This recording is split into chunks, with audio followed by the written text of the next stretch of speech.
ಮಾತ್ರೆ ಇಲ್ಲದೆ BP control ಸಾಧ್ಯವೇ? ಈ ಟಿಪ್ಸ್ ನೋಡಿ. ಎಳನೀರು ಬಿಪಿ ರೋಗಿಗಳಿಗೆ ಯಾಕೆ ವರದಾನ? ಬಿಪಿ ಇಳಿಸಲು ಪೊಟ್ಯಾಸಿಯಂ ಅತ್ಯಗತ್ಯ. 1 ಗ್ಲಾಸ್ ಎಳನೀರಿನಲ್ಲಿ ಬಾಳೆಹಣ್ಣಿಗಿಂತಲೂ ಹೆಚ್ಚಿನ ಪೊಟ್ಯಾಸಿಯಂ ಇರುತ್ತದೆ. ಇದು ದೇಹದಲ್ಲಿನ ಸೋಡಿಯಂ, ಉಪ್ಪು ಪ್ರಭಾವವನ್ನು ಕಡಿಮೆ ಮಾಡಿ ಬಿಪಿಯನ್ನು ತಕ್ಷಣ ಇಳಿಸಲು ಸಹಾಯ ಮಾಡುತ್ತದೆ. ತಾಮ್ರದ ಪಾತ್ರೆಯ ನೀರು ಬಿಪಿಗೆ ಹೇಗೆ ಸಹಕಾರಿ? ಅಧ್ಯಯನಗಳ ಪ್ರಕಾರ ತಾಮ್ರದ ಪಾತ್ರೆಯ ನೀರು ಕುಡಿಯುವುದರಿಂದ ದೇಹದಲ್ಲಿನ ಕೆಟ್ಟ ಕೊಲೆಸ್ಟ್ರಾಲ್ ಮಟ್ಟ ಕಡಿಮೆಯಾಗುತ್ತದೆ. ರಕ್ತನಾಳಗಳಲ್ಲಿ ಕೊಬ್ಬು ಕಡಿಮೆಯಿದ್ದಷ್ಟು ಬಿಪಿ ನಾರ್ಮಲ್ ಆಗಿರುತ್ತದೆ.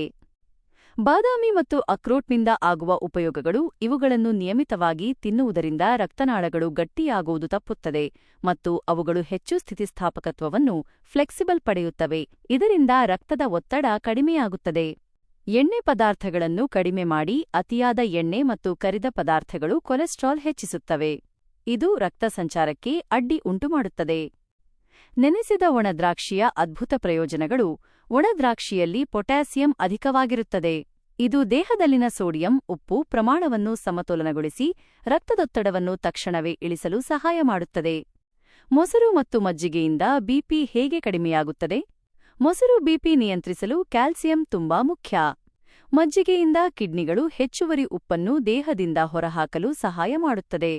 ಹಸಿರು ಎಲೆ ತರಕಾರಿಗಳಿಂದ ಬಿಪಿ ಹೇಗೆ ಕಡಿಮೆಯಾಗುತ್ತದೆ?